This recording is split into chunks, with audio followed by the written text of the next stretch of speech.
Why is it that most of us struggle to make a living doing what we love? It's because the skills required to run a profitable business are usually not the same skills that spark the passion in the first place, which leaves most of us feeling overwhelmed, confused, and broke. There is a better way, and this podcast will explore all of the ways that you can create a profitable business that empowers you with time and the financial freedom that you deserve. Welcome to the Ben Herman Show. What I'm going to do next is I'm going to hand over the microphone over to my awesome mentor, Michael Kaplan. Champion.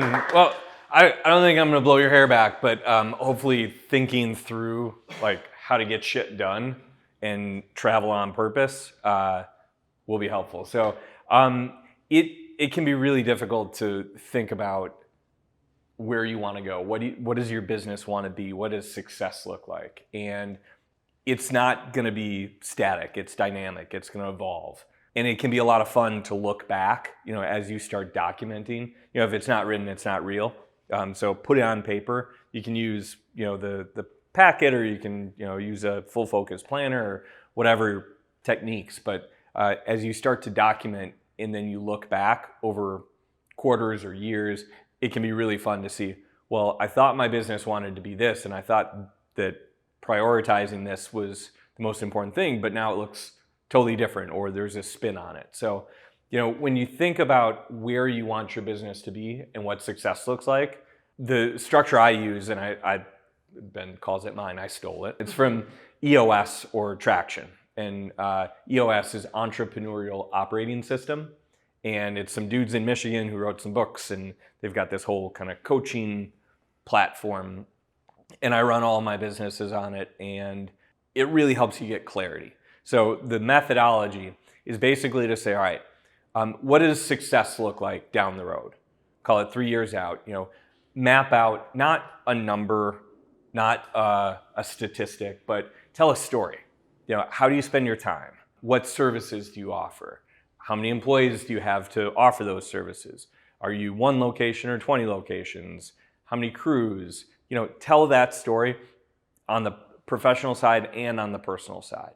And then, as Ben said, start to reverse engineer and say, okay, what do my annual goals need to look like? Where if I did all these things, I achieved all these milestones, maybe I hit the revenue numbers, maybe I evolved my systems and move the business forward, 12 months from now, if I do the things on paper, I'm on pace to hit my 3-year goal.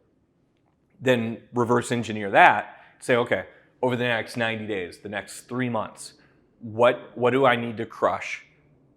What systems do I need to put in place? What milestones, objectives, initiatives do I need to engage in to be on pace to hit my 1-year goal, so I'm on pace to hit my awesome 3-year goal where I'm loving life, right? And really, the methodology that I use talks about these quarterly goals in terms of rocks, and I will draw the dumb picture.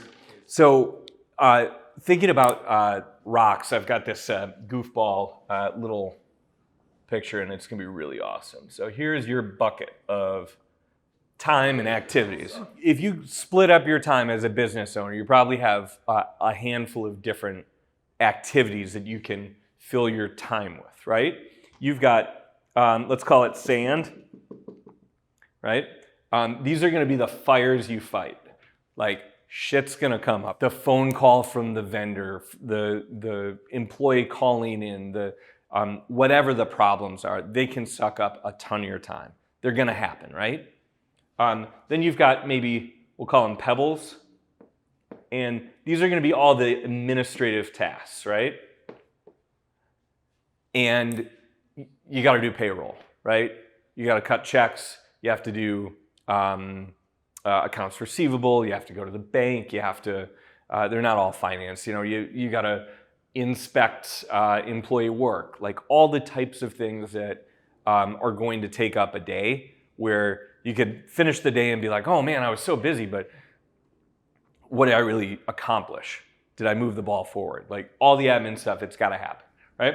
Then we've got these big rocks, right? And these rocks are going to be transformational. Those are things that if you think about where your business is today, if you do the big transformational stuff, you go from this type of business to that type of business. You're implementing a new strategy. You've got a new training program. You've got a new sales vertical with a dance floor or a phone from Alibaba. You know, you've got whatever the thing is that's going to change your game, right? So most entrepreneurs, love it or hate it, they don't think through this process and they just start filling their bucket. And what's the first thing you're going to put in the bucket? Well, you got fires to fight, right? So they're going to fill their bucket up with a bunch of fires they're fighting. And then they got to do the admin stuff, right? So then they're going to start filling their bucket with admin activities because, you know, you got to get paid and you got to pay people and you have to visit job sites and rent equipment and, you know, do all that busy work, make playlists, right?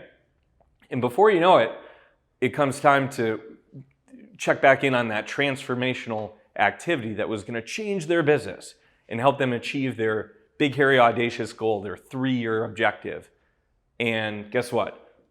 There's no time left, right? So the activity just doesn't get done.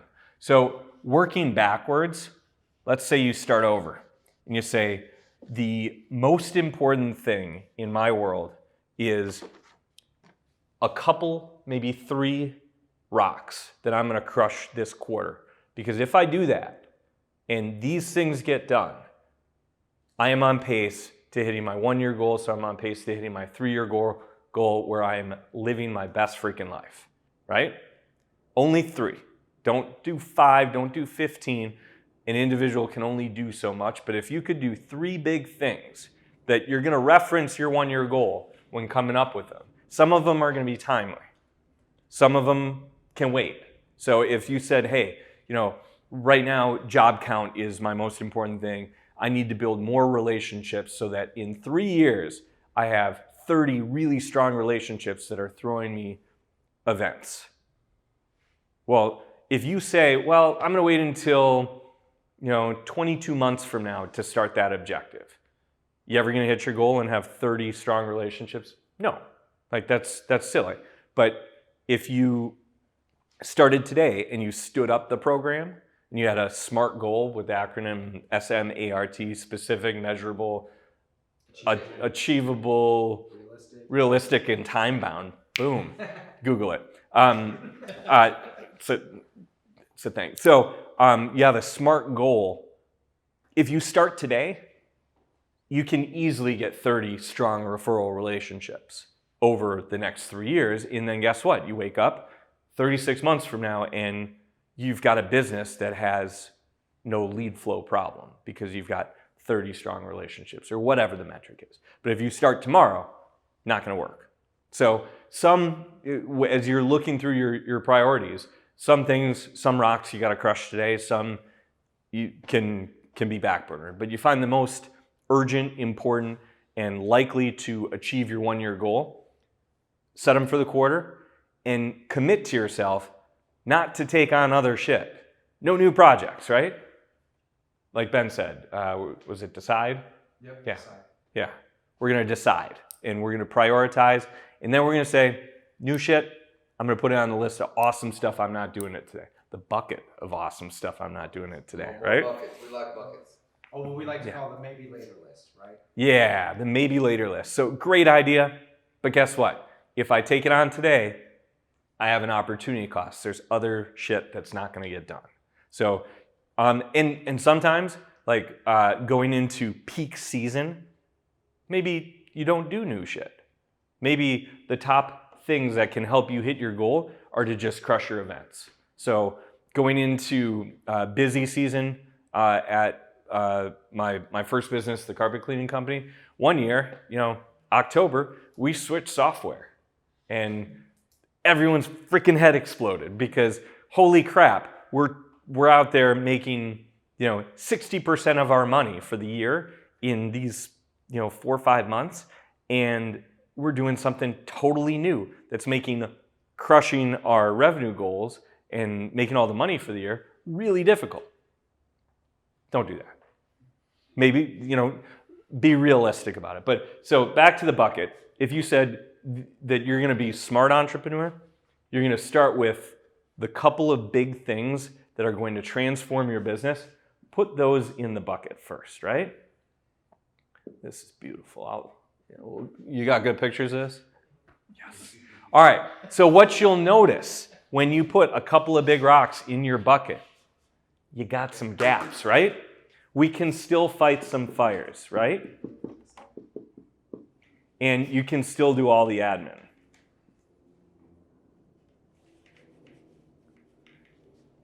The timing and the amount of energy that you have still works to handle all the payroll, talk to all the vendors, talk Mary off the ledge, get Rick to come in because he called in drunk or whatever. Like that sort of stuff can still happen, but you put your rocks in first so you're not going to be operating the same business 12 months from now that you're operating today. And at the end of the day, if you're completely happy with where your business is and you're not trying to change stuff and you just want to, keep going and stay where you are, ignore these. Like you don't need these. But if your business isn't exactly the way you want it, if the way you spend your time, the amount of money you have, the amount of flexibility you have, isn't exactly where you want, reverse engineer it, work backward and say, here's what success looks like, and then I'm going to come up with the incremental chunks. And it's not crazy hard, but most people go through a day and they'll tell you how busy they were. But if you ask them, well, how did you move the business forward? They don't have a good answer because they didn't do that. They just processed the work in front of them. And that system is going to get you exactly what it gets you. Every system in business is perfectly designed to get exactly the result it gets. If you don't like the result you're getting, if your business isn't where you want it, flip the thinking around a little bit and make an awesome drawing about it. Thanks for listening to The Ben Herman Show. We hope you got a ton of value from this episode. Here's a bonus. He who said money can't buy happiness hasn't given enough away. Would you be willing to help someone you've never met if it provided you fulfillment and didn't cost any money? If so, would you please take just 10 seconds to leave an honest review so that someone can make a better informed decision on giving this podcast a chance? Your review could help someone find the answer they have always been searching for and change their life forever. Either way, we hope to catch you on the next episode of The Ben Herman Show.